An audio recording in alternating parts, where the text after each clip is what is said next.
Summer vacation was finally here, and my friends and I couldn't wait to make the most of it. We planned a week-long camping trip at a secluded lake hidden deep within the woods. The idea of a remote, untouched paradise excited us all.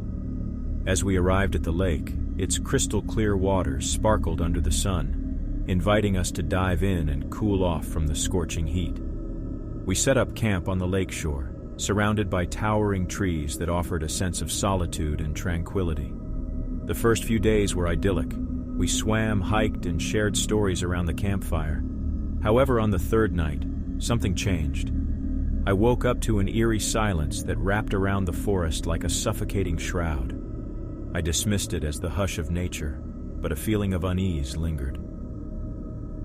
The following day, we discovered odd symbols carved into the trees surrounding our campsite.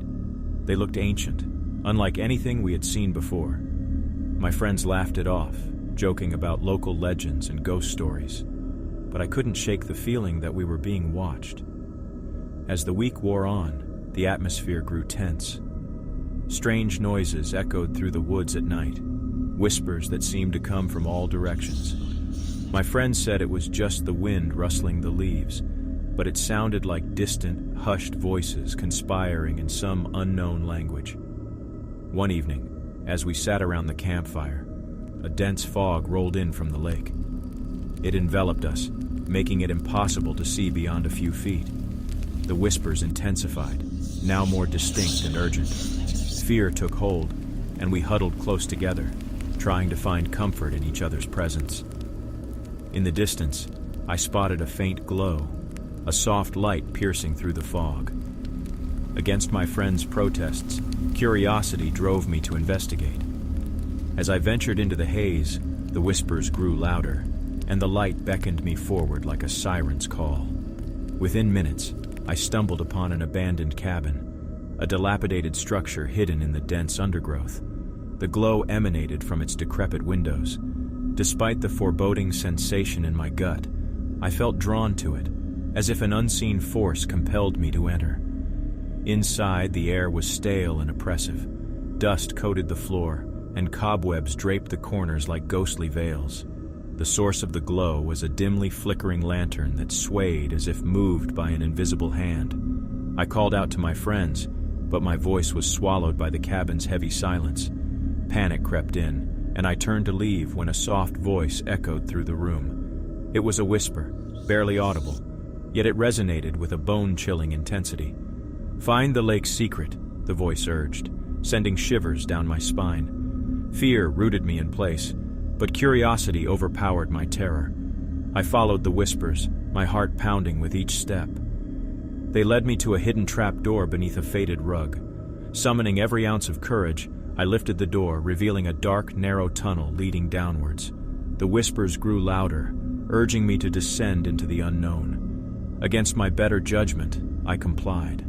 The tunnel seemed to stretch on endlessly, and the air grew colder as I descended deeper into the earth. The whispers intensified, now mingling with distant cries and anguished pleas. I pressed on, driven by an insatiable curiosity I couldn't comprehend. Finally, the tunnel opened into a cavern, a vast underground chamber filled with ancient markings and artifacts. In the center lay a massive otherworldly creature, an entity of darkness and malevolence that seemed to feed on the fear it evoked. My mind recoiled, but I couldn't escape the creature's gaze. It spoke without words, its voice a chilling resonance in my mind. "You have found the lake's secret, mortal. Now you must become a vessel for its power." I tried to flee, but my body refused to obey. The creature's influence engulfed me, and I felt myself succumbing to its sinister will. Meanwhile, my friends searched frantically for me, their calls unanswered. They stumbled upon the cabin, now cloaked in a dark aura, and followed my footprints to the hidden trapdoor. As they descended into the depths, the whispers reached a deafening crescendo. They entered the cavern just in time to witness the transformation, a merging of man and malevolence. In those agonizing moments, I watched helplessly as I became one with the creature, a vessel for its sinister power, forever tied to the lake's dark secret. Now, I am trapped in the shadows, forced to wander the woods, whispering cryptic messages to unsuspecting souls. The lake's power consumes me, a tormented echo of the person I once was. So, if you ever find yourself near the Whispering Lake, heed my warning. Do not be lured by its shimmering beauty. The shadows hold secrets that are better left undisturbed. For once the whispers find you, there is no escape from the malevolence that lurks within the darkness.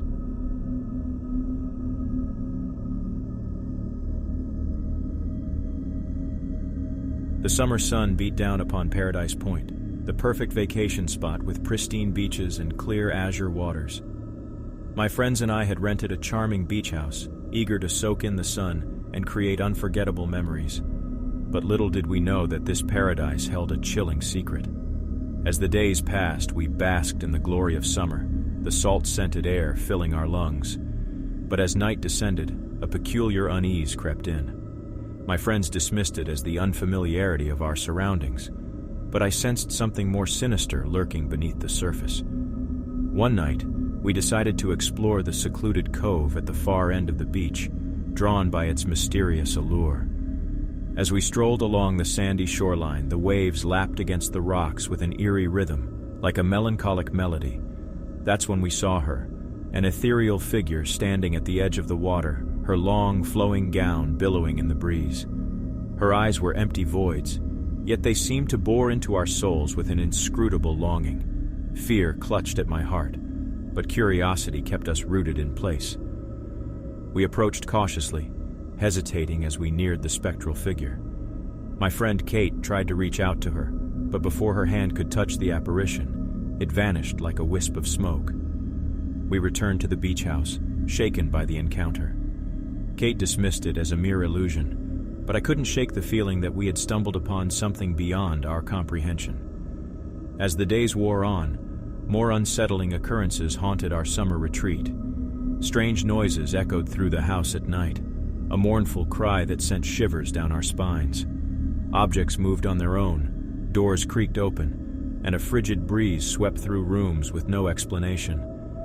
We were caught in a haunting cycle, each night revealing more of the cove's chilling secrets.